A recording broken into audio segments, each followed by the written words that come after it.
Kalau jemaat Tuhan, kita sampai kepada pembahasan kita dari Yohanes 1 ayat 6 sampai 9 dengan judul Sang Saksi Terang. Mari kita berdoa. Urapi hambamu yang akan menyampaikan, menjelaskan firman Tuhan, dan setiap kami yang mendengar dan menontonnya, kami dibimbing oleh Roh Kudus, Roh yang sama yang pernah mengilhami penulis Alkitab dalam menuliskan firman Tuhan. Berkatilah hambamu dan setiap kami yang mendengarkannya. Dalam nama Tuhan Yesus. Amin. Sang Saksi Terang, Yohanes 1 ayat 6 sampai 9.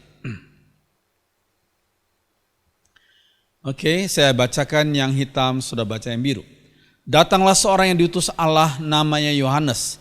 Ia datang sebagai saksi untuk memberi kesaksian tentang terang itu, supaya oleh dia semua orang menjadi percaya. Ia bukan terang itu, tetapi ia harus memberi kesaksian tentang terang itu. Mari kita baca sama-sama yang biru. Terang yang sesungguhnya yang menerangi setiap orang sedang datang ke dalam dunia. Yohanes 1 ayat 6 sampai 9.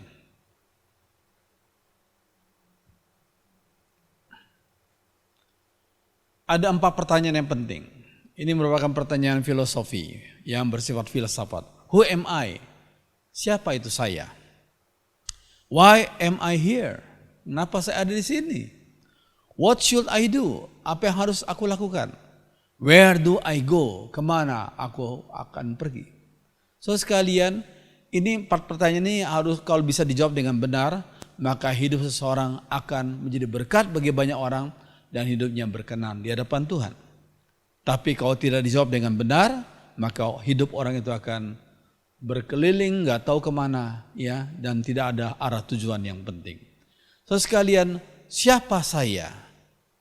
Mengapa saya di sini? Apa yang harus saya lakukan? Dan kemana saya akan pergi? So sekalian, keempat pertanyaan di atas perlu dijawab dengan benar dan tepat, sehingga hidup kita yang sementara di dunia ini tidaklah sia-sia. Kita perlu mengenal identitas diri, ini penting. Kita perlu mengenali identitas diri dan panggilan Tuhan yang unik kepada kita secara pribadi. Ya, identitas diri dan panggilan Tuhan yang unik kepada setiap kita pribadi. Nah, apakah peranan Yohanes Pembaptis yang saya singkat jadi YP? Apakah peranan Yohanes Pembaptis? Yohanes Pembaptis mengenali identitas dan panggilan Tuhan yang unik terhadap dirinya. Ini penting ya. Dia mengenali identitas dan panggilan Tuhan. God's call. The unique God's call to him. Ya, panggilan Tuhan yang unik kepada dia. Lihat Yohanes 1 ayat 20 sampai 23. Dikatakan ia mengaku dan tidak berdusta. Katanya, aku bukan Mesias. Demikian kata Yohanes Pembaptis ya. Lalu mereka bertanya kepadanya, kalau begitu siapakah engkau? Elia? Dan ia menjawab, bukan. Engkau kan nabi yang akan datang? Dan ia menjawab, bukan. Maka kata mereka kepadanya, siapakah engkau? Sebab kami harus memberi jawab kepada mereka yang mengutus kami. Apakah katamu tentang dirimu sendiri? Jawab Yohanes, akulah suara orang yang berseru-seru di padang gurun.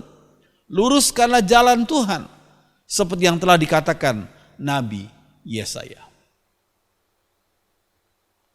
Terus sekalian, banyak pertengkaran terjadi karena masing-masing pihak tidak mengenal secara pribadi tugas Tuhan yang unik kepada dirinya. Sehingga mereka saling iri hati dan saling berebut kekuasaan.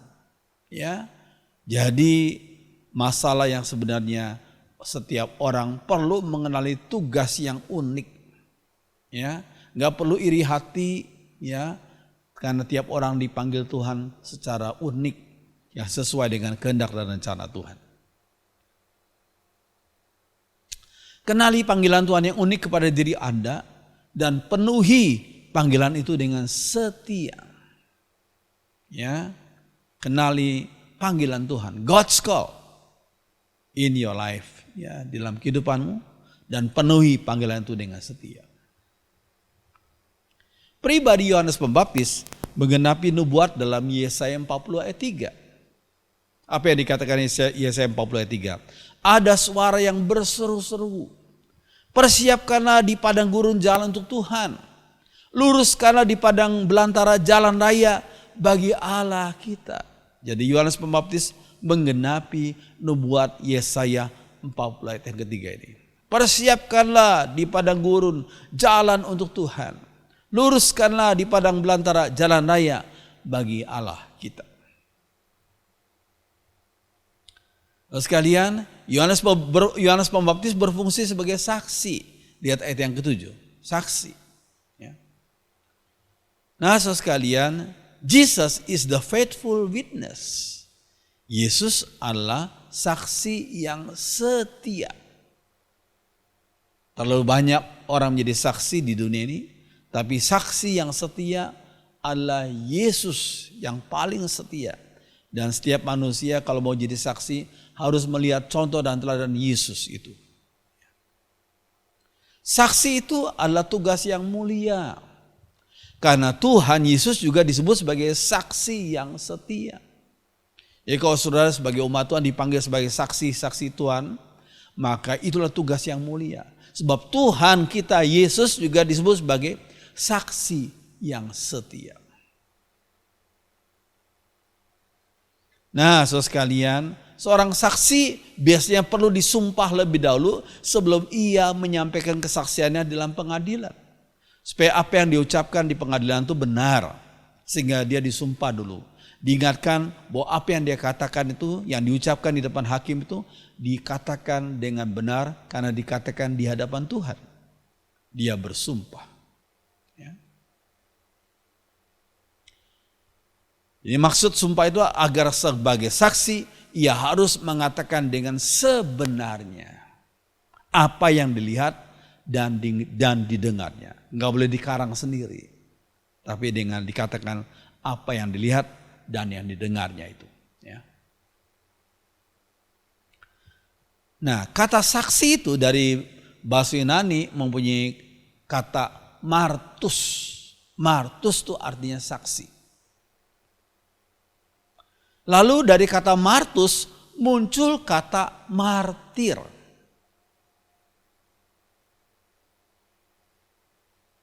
Jadi orang yang mau jadi martus secara benar, jadi saksi secara benar, perlu bersiap diri untuk menjadi martir. Seperti Tuhan Yesus adalah saksi yang setia dan rela mati di atas salib. Tapi 3 hari kemudian dia bangkit dan tidak mati lagi. Ya, karena kesaksian Yesus itu benar, maka ia bangkit kembali pada hari ketiga dan tidak mati lagi. Puji Tuhan. Berarti ada pengharapan. Bagi orang yang bersaksi secara benar, ada pengharapan. Pengharapan itu kekal. Ya. Jadi jangan takut bersaksi dengan benar. Dan tentang kebenaran Injil yang dari Tuhan. Jangan takut. Walaupun engkau dibenci, bahkan dianiaya. Tapi kalau engkau bersaksi dengan benar, maka Tuhan yang akan membela engkau. Ini suatu hal yang penting. Oke, selanjutnya. Kebenaran itu sebenarnya bukan untuk dibela. Tuhan yang membela umatnya. Tapi kebenaran itu bukan untuk dibela oleh kita. Ya, kebenaran bukan untuk dibela, tapi untuk dipercayai, dikatakan dan dilakukan. Ini penting sekali. Ya, Anda sebagian orang berpikir saya membela kebenaran. Ya, kok sombong sekali. Kebenaran kok dia coba bela. Ya. Kebenaran itu yang sebenarnya bisa membela diri, membela orang-orang yang hidup benar. Bukan orang itu yang membela kebenaran, tapi kebenaran itu yang akan membela orang-orang yang hidup benar, yang berusaha untuk hidup benar. Ya, jadi kebenaran bukan untuk dibela, tapi untuk dipercayai, dikatakan dan dilakukan. Ya, kebenaran itu bisa membela dirinya sendiri. Kenapa demikian? Karena Tuhan Yesus pernah berkata Yohanes 14 ayat 6, akulah jalan, akulah kebenaran, akulah hidup. Jadi kebenaran bisa membela dirinya sendiri. Tuhan Yesus pernah menyebut diri sebagai kebenaran itu. Aletheia. Umat Tuhan tidak dipanggil untuk membela kebenaran. Sekali lagi ya, umat Tuhan tidak dipanggil untuk membela kebenaran. Tapi untuk menyaksikan kebenaran dan melakukan kebenaran. Ini penting sekali. Ya, Matius 7 ayat 24 dikatakan, setiap orang yang mendengar perkataanku ini dan melakukannya.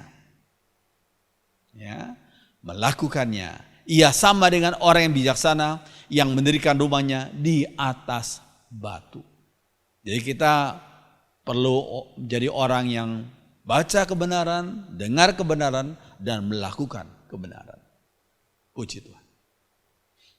Nah, selanjutnya, seorang bisa dijadikan sebagai saksi jika ia mendengar dan melihat langsung suatu kejadian itu. Dia mendengar dan melihat langsung suatu kejadian itu. Maka dia menjadi layak menjadi dan berhak menjadi saksi. Tuhan Yesus adalah saksi yang setia. Faithful witness. The faithful witness. Wahyu 1 ayat 5.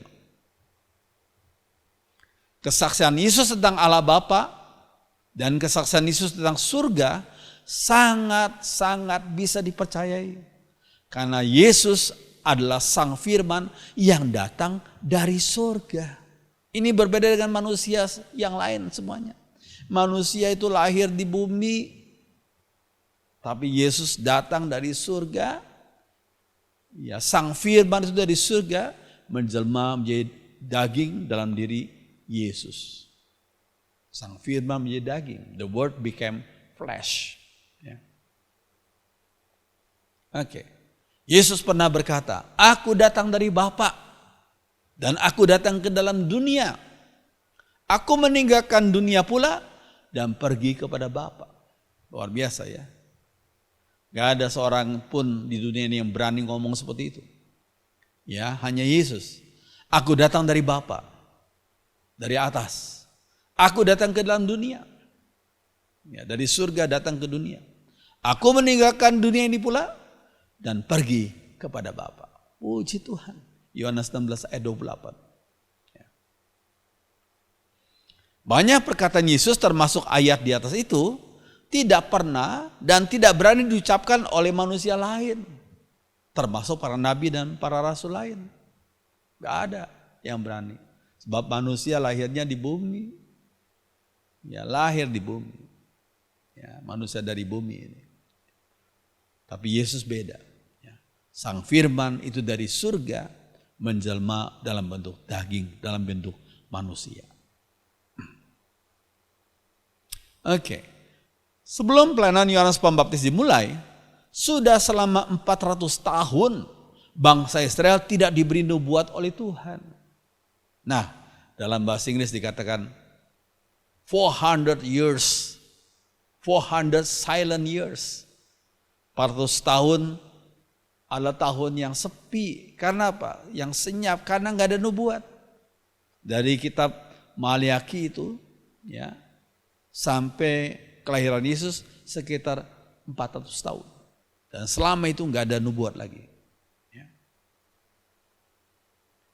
Melalui Yohanes Pembaptis, suara Allah itu berbicara lagi. Wah, ini luar biasa. Setelah 400 tahun gak ada nubuat, muncullah Yohanes Pembaptis. Dia menyampaikan suara Allah. Jadi ditunggu-tunggu 400 tahun baru muncul nih Yohanes Pembaptis. Sehingga sebagian orang pada waktu itu sangat kagum terhadap Yohanes Pembaptis. Dan cenderung menempatkan dia pada posisi yang lebih tinggi daripada yang seharusnya. Karena 400 tahun gak ada nabi, gak ada utusan Tuhan.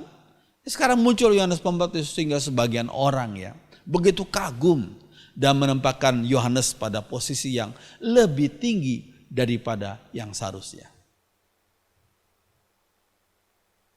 Iya, pada waktu itu bahkan ada sekte yang menempatkan Yohanes Pembaptis pada posisi yang lebih tinggi. Lihat misalnya Kisah Rasul 19 ayat 1-4. Ya. Paulus sudah menjelajah daerah-daerah pedalaman dan tiba di Efesus. Di situ didapatinya beberapa murid, katanya kepada mereka, "Sudahkah kamu menerima Roh Kudus ketika kamu menjadi percaya?" Akan tapi mereka menjawab dia, "Belum, bahkan kami belum pernah mendengar bahwa ada Roh Kudus."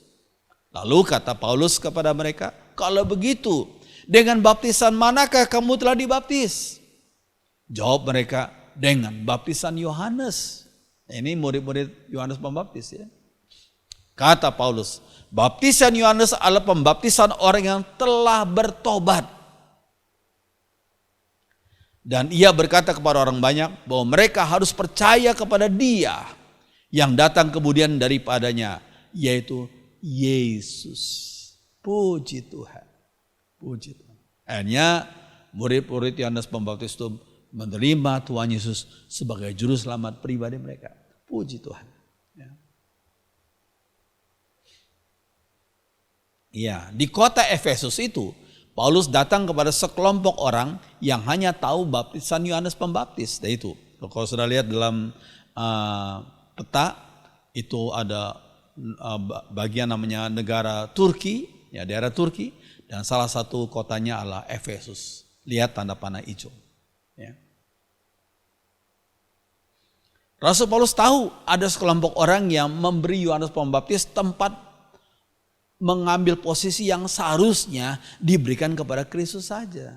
Ya, ada waktu itu, ya.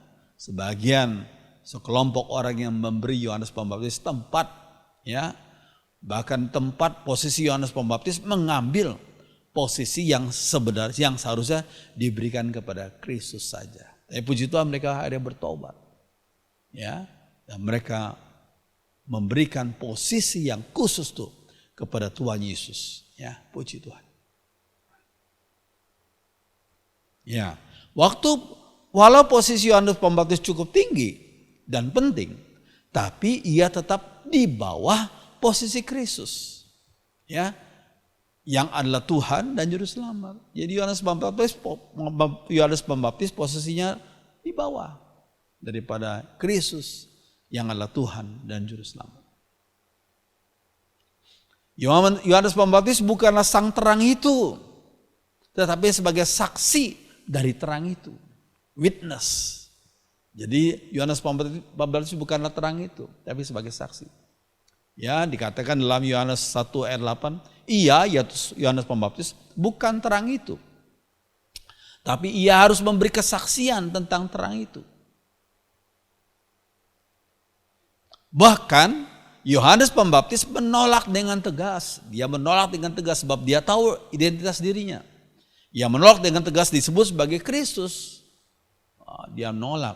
Ia mengaku dan tidak berdusta. Yohanes Pembaptis mengaku dan tidak berdusta. Katanya, "Aku bukan Mesias." Jadi dia tahu jelas akan identitas dirinya. Aku bukan Mesias.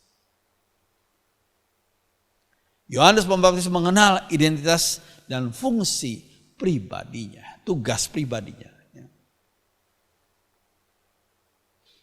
Ya, Yohanes Pembaptis membandingkan dirinya sebagai disebut dalam bahasa Indonesia dikatakan sahabat mempelai laki-laki. Nah, kata sahabat mempelai laki-laki itu dalam bahasa aslinya adalah sosben. Sosben. Yohanes 3 ayat 29. Sosben. John was the sosben. Yohanes Pembaptis adalah sosben itu. Maksudnya apa sosben? Sosben itu adalah penghubung antara mempelai pria dan perempuan pada waktu itu. Ia menyiapkan pernikahan mereka. Ia membuat undangan, memimpin pesta nikah mereka. Ia mempertemukan kedua mempelai. Itu sosben. Ia, yaitu sosben itu menjaga kamar mempelai perempuan, tidak mengizinkan orang lain masuk kamar tersebut kecuali mempelai pria saja. Ini jadi fungsi sosben itu penting ya. Setelah kedua mempelai bertemu, sosben itu pun pulang dengan gembira. Selesai sudah tugasnya. Itulah tugas Yohanes Pembaptis, mempertemukan mempelai pria yaitu Kristus dengan mempelai perempuan yaitu umatnya. Tugas Yohanes Pembaptis adalah mempertemukan umat kepada Tuhan. Itulah sosbed. Nah, ketika Kristus semakin dikenal orang banyak, Yohanes Pembaptis dengan rela berkata, ia harus makin besar, tapi aku harus makin kecil. Ya, dibuat oleh seorang yang membuat lagu. Dia harus makin bertambah, ku harus makin berkurang. Itu diambil dari ayat ini. Yohanes 3 ayat 30. Ia, yaitu Tuhan Yesus harus makin besar, tapi aku harus makin kecil. Jadi jangan mencuri kemuliaan dari Tuhan Yesus. Jangan juga menjadi saingan Tuhan Yesus. Sebab Yohanes Pembaptis sadar bahwa dirinya adalah hamba Tuhan. Kita pun sama, kita hanya hamba Tuhan saja. Ya harus makin besar, tapi aku harus makin kecil.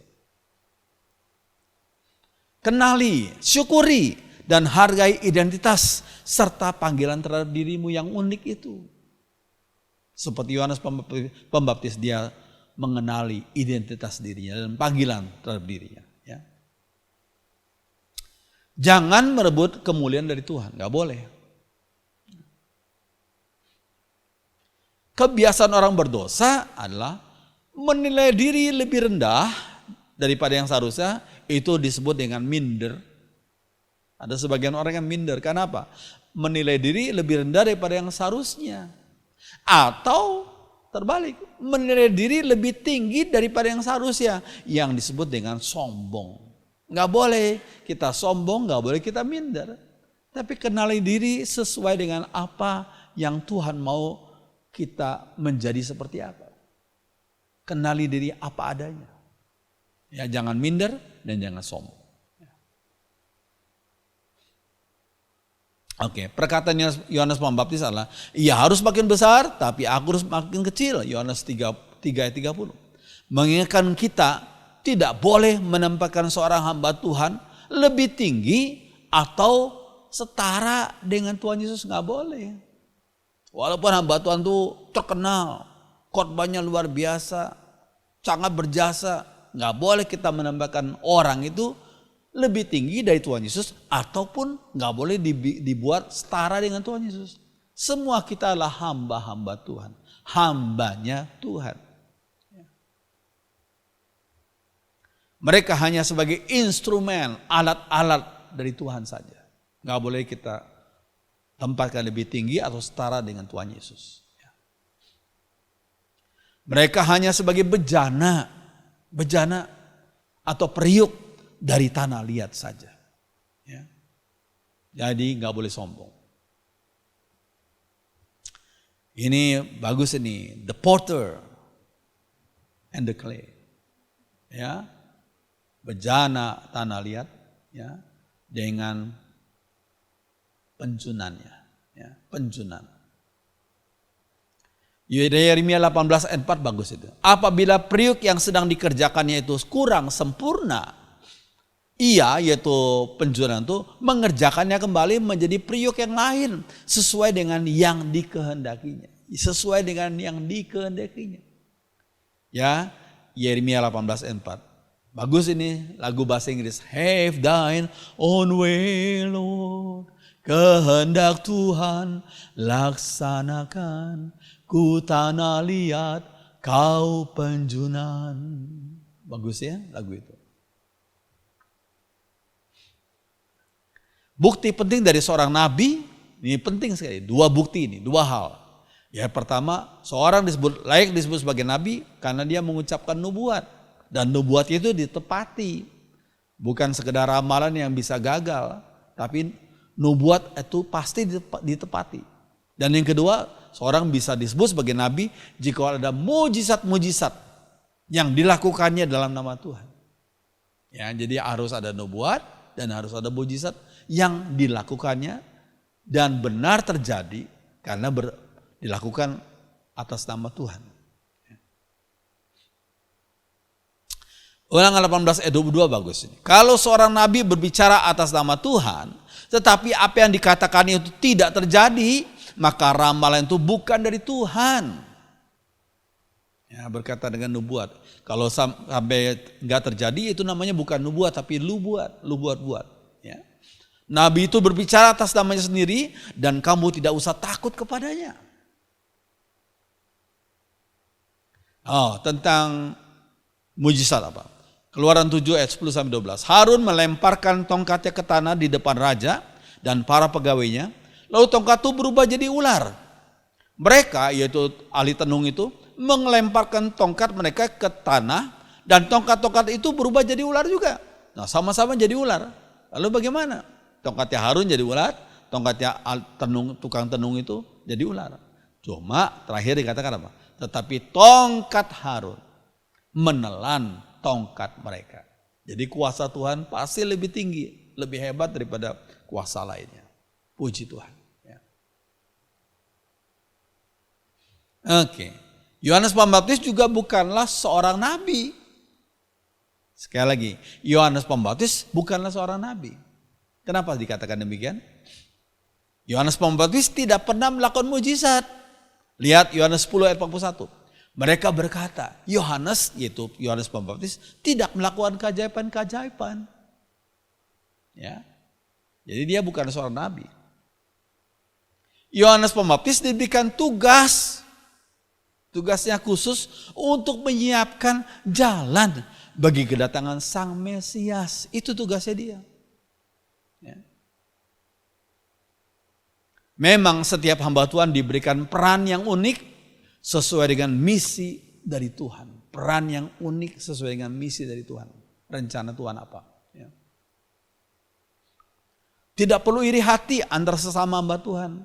Setiap hamba Tuhan diberikan peran yang berbeda, tugas yang berbeda, tanggung jawab yang berbeda. Ya, yang penting setia pada panggilan dan tanggung jawab itu. Ya, dan lakukan apa yang jadi perintah Tuhan. Gak perlu iri hati kepada sesama hamba Tuhan. Akhir hidup hamba Tuhan juga berbeda-beda. Akhir hidup hamba Tuhan di dunia ini juga berbeda-beda. Ya. Yohanes Pembaptis mengakhiri hidupnya di penjara Herodes dan dipenggal kepalanya. Lihat Markus 6 ayat 25. Dipenggal kepalanya. Ya. Di hadapan Tuhan yang terpenting bukan bagaimana seseorang meninggal, tetapi bagaimana seorang hidup. How do you use your life? Bagaimana engkau menggunakan hidupmu? Ya, di hadapan Tuhan yang terpenting bukan bagaimana seorang meninggal, tapi bagaimana seseorang itu hidup. Seperti yang dikatakan oleh Rasul Paulus. Namun aku hidup, tetapi bukan lagi aku sendiri yang hidup, melainkan Kristus yang hidup dalam aku. Dan hidupku yang kuhidupi sekarang dalam daging adalah hidup oleh iman dalam anak Allah yang telah mengasihi aku dan menyerahkan dirinya untuk aku. Ini sekian puluh tahun yang lalu saya punya teman ya sesama di sekolah kitab membuat lagu dari ayat ini. Ya, mungkin sudah pernah dengar lagu ini. Saya nyanyikan ya. Adapun hidupku ini bukannya aku lagi, melainkan Kristus yang hidup di dalam aku. Adapun hidupku ini bukannya aku lagi, melainkan Kristus yang hidup di dalam aku. Tetapi yang sekarang aku hidup di dalam tubuh ini, aku hidup di dalam iman kepada anak Allah yang mengasihi aku dan yang telah menyerahkan dirinya karena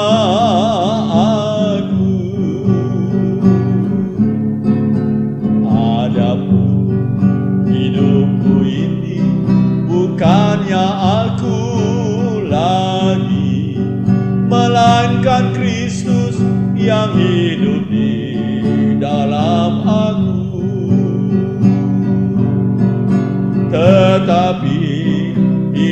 yang sekarang aku hidup di dalam tubuh ini. Aku hidup di dalam iman kepada Anak Allah yang mengasihi aku dan yang telah menyerahkan dirinya karena aku. Itu lagu yang dibuat oleh teman saya beberapa puluh tahun yang lalu. Dan sungguh saya tetap masih ingat lagu yang indah itu. Ya, semoga jadi berkat bagi saudara. Ya. Selanjutnya. Sebagian besar para rasul dan para tokoh lainnya meninggal dunia dengan cara dianiaya. Karena hidup sesuai dengan kehendak Tuhan. Ya. Sikap para martir, mereka tidak membalas kejahatan dan kejahatan. Tetapi menyerahkan penghakiman kepada Tuhan saja. Wahyu 6 ayat 9-10. Aku lihat di bawah mezbah jiwa-jiwa mereka yang telah dibunuh oleh karena firman Allah. Dan mereka berseru dengan suara nyaring katanya. Ini penglihatan di surga ya. Penglihatan di surga. Berapa lamakah lagi ya penguasa yang kudus? Ya, para martir berteriak kepada Tuhan ya. Berapakah lama lagi ya penguasa yang kudus dan benar, engkau tidak menghakimi dan tidak membalaskan darah kami kepada mereka yang diam di bumi. Jadi para martir tidak membalas sendiri, tapi minta Tuhan menegakkan keadilannya di bumi. Puji Tuhan. Nah, terang yang sesungguhnya ayat 9 ya, Yohanes 1 ayat 9. Terang yang sesungguhnya yang menerangi setiap orang sedang datang ke dalam dunia. Kata sesungguhnya di sini dari kata aletinos yang berarti sesungguhnya, sejati dan tulen. Jadi Yesus itu adalah terang yang sesungguhnya, yang sejati dan tulen. Aletinos. Tuhan Yesus adalah terang dunia itu, Yohanes 8 ayat 12. Pertama artinya kedatangan Yesus mengenyahkan bayang-bayang keraguan. Dia enyahkan bayang-bayang keraguan. Yohanes 14 ayat 9, kata Yesus kepadanya, barang siapa telah lihat aku, ia telah melihat Bapa. Wah, luar biasa ini ya. Barang siapa telah melihat aku, dia telah melihat Bapa. Gak ada seorang pun yang pernah lihat Bapa, sebab Bapa itu roh adanya. Yang pernah lihat yang kita nggak pernah bisa lihat matahari. Kita hanya bisa melihat pantulan sinarnya. Ya. Matahari luar biasa panasnya. Matahari sebagai ciptaan Tuhan kita nggak bisa lihat, apalagi Tuhan Yesus sang pencipta. Ya, apalagi Allah sebagai pencipta. Kita nggak bisa lihat Allah yang adalah roh adanya. Tetapi Tuhan Yesus yang menyatakan diri Allah. Makanya Yesus berkata, barang siapa telah melihat aku, kata Yesus, orang itu telah melihat Bapa. Karena Tuhan Yesus hidupnya menyatakan sifat-sifat Bapa. Menyatakan firman-firman Bapa. Ini penting. Dan menyatakan kehendak Bapa. Ya. Oke, Tuhan Yesus adalah terang dunia. Yohanes 8:12 mempunyai arti kedatangannya menghilangkan bayang-bayang putus asa. Ya, ini seorang nih namanya Seneca, filsuf Yunani. Dia berkata, manusia sadar akan ketidakberdayaan mereka dalam hal-hal yang penting. Mereka benci dosa, tetapi mereka tidak dapat meninggalkan dosa itu. Walaupun mereka benci, tapi mereka gak bisa meninggalkan dosa itu. Itu kata Seneca. Tuhan Yesus datang untuk menunjukkan kepada mereka, kepada manusia. Bukan hanya jalan yang benar, yang ditunjukkan bukan hanya jalan yang benar, tapi juga memampukan mereka untuk melakukan kebenaran itu. Puji Tuhan. Ya. Tuhan Yesus bukan hanya menunjukkan jalan yang benar, tapi memampukan manusia untuk melakukan Yang dimampukan adalah orang-orang yang percaya pada Yesus, ya, untuk melakukan kebenaran itu. Puji Tuhan. Ya, Tuhan Yesus pernah berkata apa? Matius 11 ayat 28-30. Marilah kepadaku semua yang letih, lesu dan beban berat, aku akan memberikan legaan kepadamu. Pikulah kuk yang kupasang dan belajarlah padaku, karena aku lemah lembut dan rendah hati, dan jiwamu akan mendapat ketenangan. Sebab kuk yang kupasang itu enak dan bebanku pun ringan. Ini perkataan Tuhan Yesus. Ya. Segala beban akan ringan kalau dipikul berdasarkan kasih. Kalau kita ada kasih, ya, kasih terhadap keluarga, kasih terhadap apa yang dipercayakan Tuhan, mungkin gerejanya, ya. Walaupun beban kita berat, tapi yang berat itu jadi ringan. Ya. Segala beban akan ringan kalau dipikul berdasarkan kasih. Bagus ini contoh daripada Kejadian 29 ayat 20.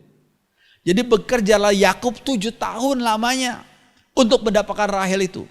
Tapi yang 7 tahun itu dianggapnya seperti beberapa hari saja.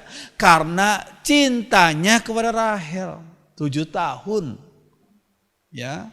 Tapi dianggap sebagai beberapa hari saja. Karena cintanya kepada Rahel. Kalau dia sudah 7 tahun bekerja, bisa menikah sama Rahel. Cinta itu mempunyai kekuatan yang luar biasa.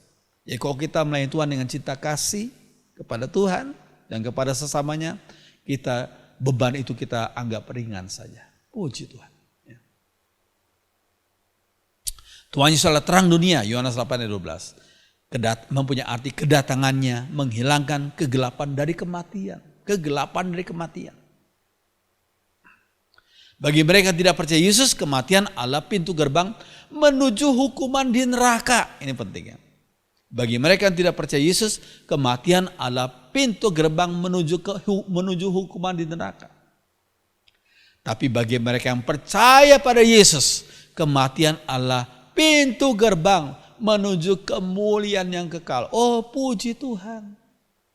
Bagi orang percaya pada Yesus, kematian adalah pintu gerbang menuju kemuliaan yang kekal. Ya, yuk kita baca Wahyu 14 ayat 13 ya. Berbahagialah orang-orang mati yang mati dalam Tuhan sejak sekarang ini. Sungguh, kata Roh, supaya mereka boleh beristirahat dari jerih lelah mereka, karena segala perbuatan mereka menyertai mereka.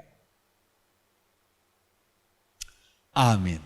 Biarlah pembahasan kita dari Yohanes 1 ayat 6-9 ini memberikan kekuatan, penghiburan bagi kita. Amin. Puji Tuhan. Mari kita bangkit berdiri, nyanyikan lagu ini bersama-sama. Ya, Yesus terang dunia, Dia bercahaya. Lagu ini sudah lama saya mengenalnya, sejak SD, ya. Dan sampai sekarang saya masih ingat lagu ini. Ya, Yesus terang dunia, Dia bercahaya.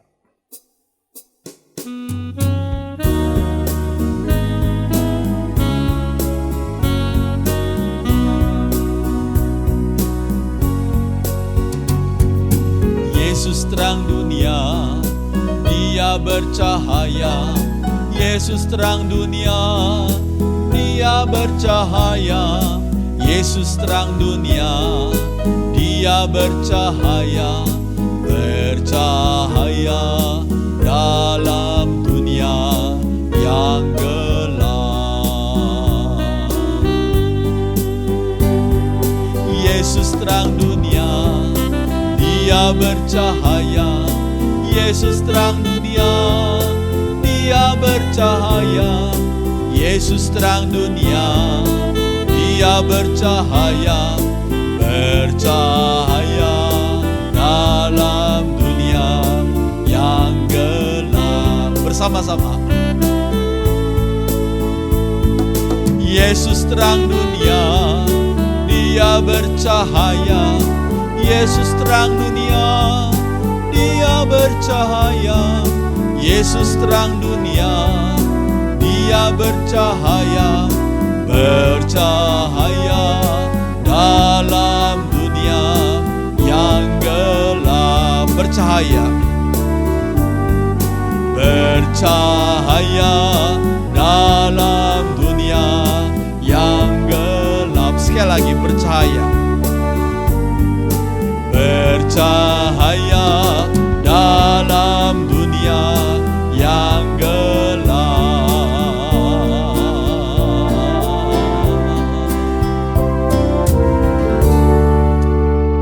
Mari kita berdoa. Kami bersyukur karena Engkaulah terang dunia ini. Terima kasih di dunia yang gelap ini oleh karena dosa. Yesus datang untuk menjadi terang dunia. Oh Tuhan, terima kasih untuk firman-Mu. Biarlah apa yang sudah kami dengarkan termeterai dalam hati kami dan mampukan kami melaksanakan dalam hidup kami sehari-hari. Terima kasih Tuhan, dalam nama Tuhan Yesus kami sudah berdoa. Semua orang beriman mengatakan, Amin.